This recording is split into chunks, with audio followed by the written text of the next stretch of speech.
आज मैं पुनः संस्कृत बोध चैनल पर उपस्थित हूं बच्चों के समक्ष। हमारे बच्चे हमारे हृदय के धड़कन हैं। मैं चाहता हूं कि उनको संस्कृत की अच्छी जानकारी मिल सके। सबसे पहले संस्कृत बोध के अंतर्गत कुछ विषय का परिचय कराया जाएगा। शुरू में संस्कृत जानने के लिए पहले इन विषयों की प्राथमिक जानकारी कर लेनी आवश्यक है। जैसे कि पहला है पुरुष, पर्सन का ज्ञान। हिंदी, संस्कृत और अंग्रेजी में प्रायः बच्चों से पूछा जाता है।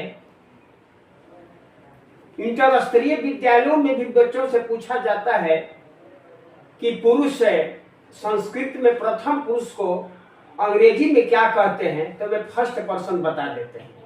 जबकि संस्कृत का प्रथम पुरुष जो है वह थर्ड पर्सन है। तो पुरुष का ज्ञान उसको पहले दिया जाएगा। दूसरे नंबर में काल की जानकारी संस्कृत और हिंदी में जरूरी है। और तीसरा नंबर है वचन का ज्ञान। चौथा है विभक्ति का ज्ञान। पांचवा कारक का ज्ञान चिन्ह के साथ।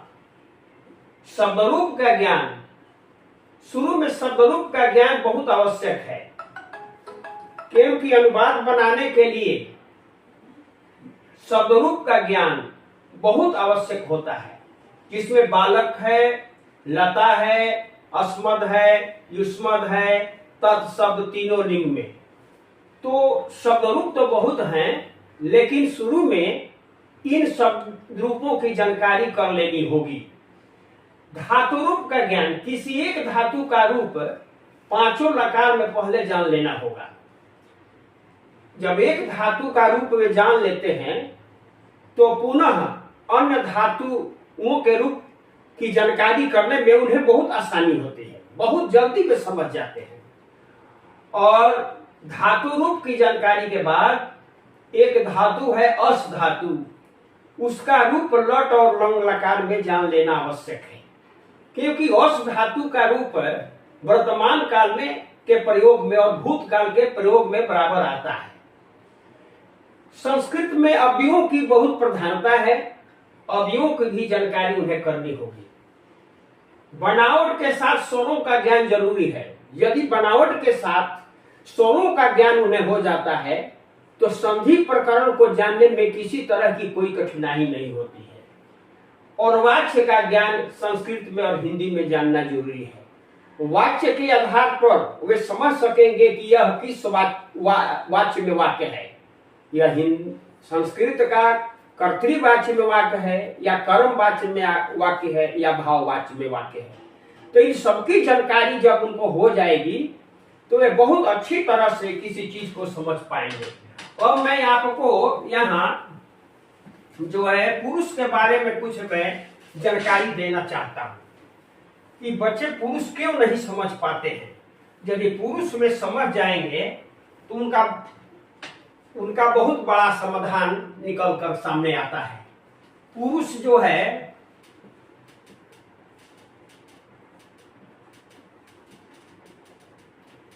पर्सन जो है, जैसे संस्कृत में संस्कृत प्रथम पुरुष,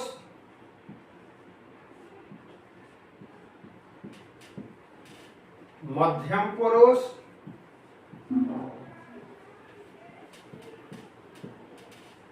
और तीसरा हो गया उत्तम पुरुष।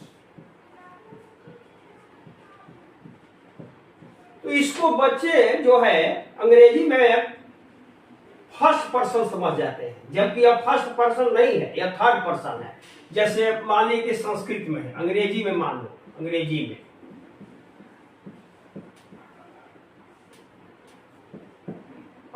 में यहाँ यह जो हो गया थर्ड पर्सन हो गया।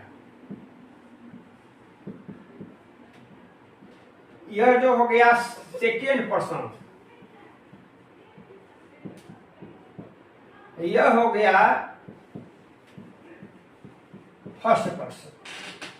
और इसे हिंदी में, यहाँ हिंदी में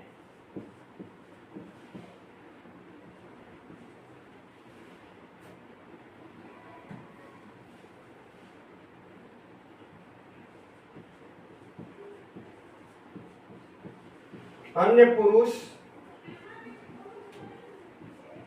मध्यम पुरुष, उत्तम पुरुष। यह जो है इस संस्कृत का जो क्रम है उस क्रम में लिखा गया है। तो अंग्रेजी में पहले थर्ड पर्सन नहीं होता, पहले होता है फर्स्ट पर्सन। अंग्रेजी में पहले फर्स्ट पर्सन, तब सेकेंड पर्सन, तब थर्ड पर्सन होता है। कि संस्कृत में उल्टा है, पहले यहां 3 है, तब 2 है, तब 1 है, इस तरह से है। और इसमें पहले 1 है, तब 2 है और तब 3 है। हिंदी में पहले ये है, फिर ये है, फिर ये है।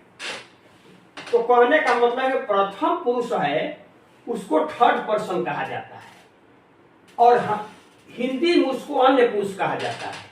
मध्यम पुरुष जो है सेकेंड पर्सन, मध्यम पुरुष सेकेंड पर्सन अंग्रेजी में वही है, संस्कृत में वही है, हिंदी में भी वही है। उत्तम पुरुष फर्स्ट पर्सन और हिंदी में भी उत्तम पुरुष यह लिखा जाता है, इस तरह से जाना जाता है। तो कहने का भाव यह है कि बच्चे समझ जाएंगे पुरुष क्या है। पुरुष का मतलब होता है व्यक्ति। मान लीजिए मैं एक व्यक्ति हूं, हमारे साथ और 10 व्यक्ति हैं, तो मैं कहने वाला हूं, मैं उत्तम पुरुष हूं। मैं जो शब्द है, मैं के साथ बहुवचन में हम लोग, तो उत्तम पुरुष है, कहने वाला उत्तम पुरुष होता है। इसके बाद हमारे बगल में कुछ लोग खड़े हैं, तो उनको मैं तुम कहूंगा। तुम जो है वह सेकेंड पर्सन हुआ, हम फर्स्ट पर्सन हो गए, वो सेकेंड हो गया। वह व्यक्ति सुनने वाला हो गया। और तो एक कहने वाला हुआ, एक सुनने वाला हुआ। अब बाद में अन्य के बारे में जो हम कहेंगे वो अन्य पुरुष हो गया, थर्ड पर्सन हो गया। तो थर्ड पर्सन में बहुत कुछ आता है, जितने भी शब्द आएंगे, लाखों शब्द थर्ड पर्सन के अंतर्गत आते हैं, लेकिन फर्स्ट पर्सन में केवल मैं से संबंधित ही शब्द आएंगे। मैं, हम लोग, हमको, तुमको जो आएगा वो मध्यम पुरुष का हो जाएगा। तो उत्तम पुरुष कहने वाला, सुनने वाला मध्यम पुरुष, और जिसके बारे में कहा जाए वह प्रथम पुरुष या अन्य पुरुष। तो हिंदी में अन्य पुरुष, प्रथम पुरुष को हिंदी में प्रथम पुरुष नहीं कहा जाता है, अन्य पुरुष कहा जाता है। और मध्यम पुरुष तो सेकंड पर्सन है, ये है। और मैं आपको बताता हूं दूसरी बात।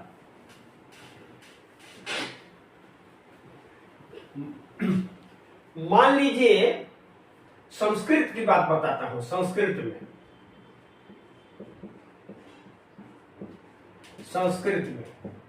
जैसे मान लीजिए यहां है, पहले आता है प्रथम पुरुष। प्रथम पुरुष का लट लकार में रूप होता है जैसे पठति, पठत, पठन्ति, ये 3 रूप आते हैं प्रथम पुरुष में। लट लकार में 5 लकारों को पढ़ना है आपको, तो 5 लकार में प्रथम पुरुष अवश्य आएगा। सबसे पहले प्रथम पुरुष रहता है, मतलब थर्ड पर्सन पहले रहता है। वह पठति, पठता, पठन्ति। यह मान लीजिए कि एक पठति एक कुर्सी है, पठता एक कुर्सी है और पठन्ति एक कुर्सी है, मान लीजिए। तो इस कुर्सी पर जैसे सह है, यह बैठेगा, इसके बाद ये तौ, यह बैठेगा, इस पर ये बैठेगा। ये 3 कुर्सी पर 3 बैठ गए। सह का मतलब होता है वह, तौ को होता है वे दोनों, और ते को होता है वे लोग। ते को होता है वे लोग। इसको अंग्रेजी में आप जानते ही होंगे। तो सह तौ ते, यह जो है पुल्लिंग में है, सह तौ ते।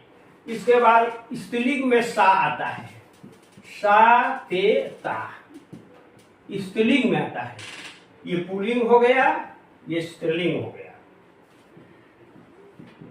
और नपुंसक भी होता है।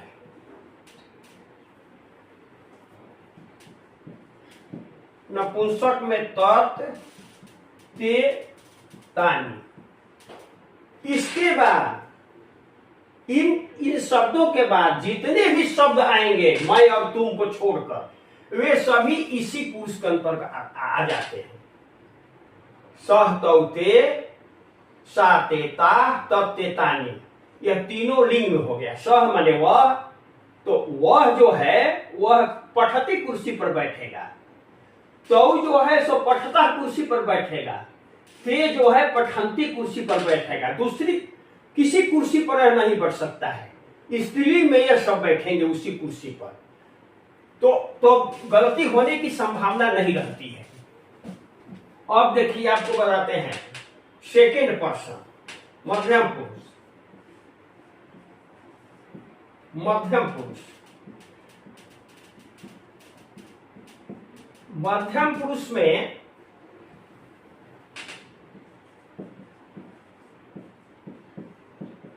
जैसे होगा पठसी, पठथ, पठथ, तो इस पर त्वम, त्वम, युवाम, युयम।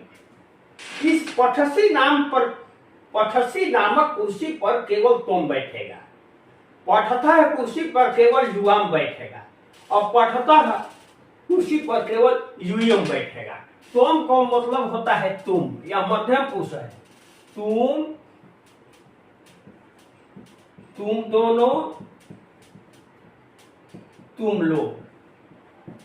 इसकी जानकारी जब बच्चों को हो जाएगी कि इस कुर्सी पर केवल त्वम ही बैठेगा, मध्यम पुरुष के एक वचन जो की क्रिया है, इस कुर्सी पर केवल त्वम बैठेगा, इस पर केवल युवाम बैठेगा, इस पर केवल युयम बैठेगा, तो गलती की संभावना होती ही नहीं है। किसी भी लकार में हो जाएंगे तो इस क्रिया को, ये शब्द यदि आते हैं तो उस क्रिया को उस स्थान पर रख देगा, तो गलती की संभावना एकदम नहीं हो सकती है। इसके बाद है उत्तम पुरुष। उत्तम पुरुष, उत्तम पुरुष फर्स्ट पर्सन, यह बता दिया गया है कि फर्स्ट पर्सन होता है। तो इसमें हो गया पठानी, पठावह, पठामह, यह तीन कुर्सी हो गई। तो इस पर केवल अहम बैठेगा, इस पर केवल अवाम बैठेगा, इस पर केवल वयम बैठेगा। अहम का मतलब होता है मैं, अवाम का मतलब होता है हम दोनों,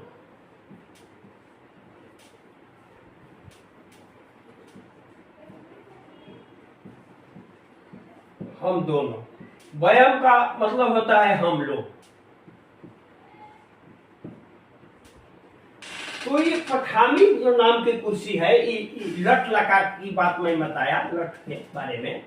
तो पठानी कुर्सी पर अहम केवल बैठेगा, पठावा कुर्सी पर केवल अवाम बैठेगा, और पठामा कुर्सी पर केवल वयम बैठेगा। तो ये 6 जो कुर्सियां हो गई, ये रिजर्व कुर्सी हो गई 6। कौन कौन?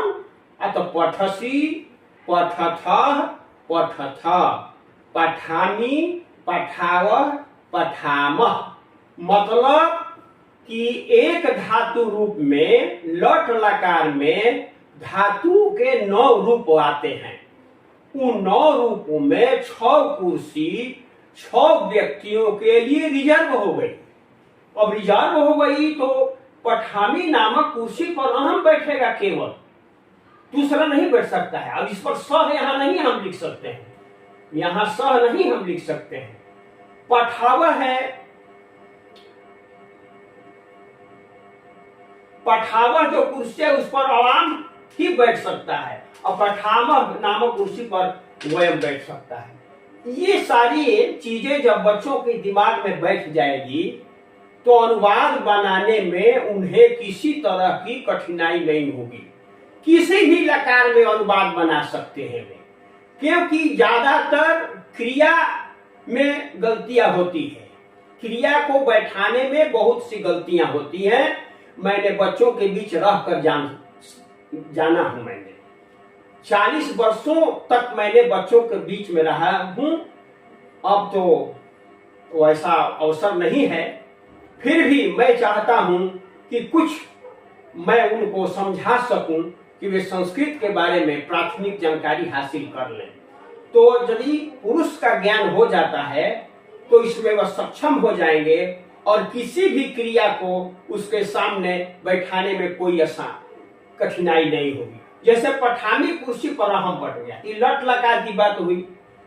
अब भविष्य काल में लिट लकार आएगा तो बाद में इस बात बताई जाएगी, तो उस पर पठिश्यामी नामक कुर्सी पर अहम बैठेगा, पठिश्यावह पर अवम बैठेगा, पठिश्यामह पर वयम बैठेगा। तो इसकी पुरुष की जानकारी आज मैंने कुछ दे दी। अब आगे अगले विषय के बारे में बताया जाएगा।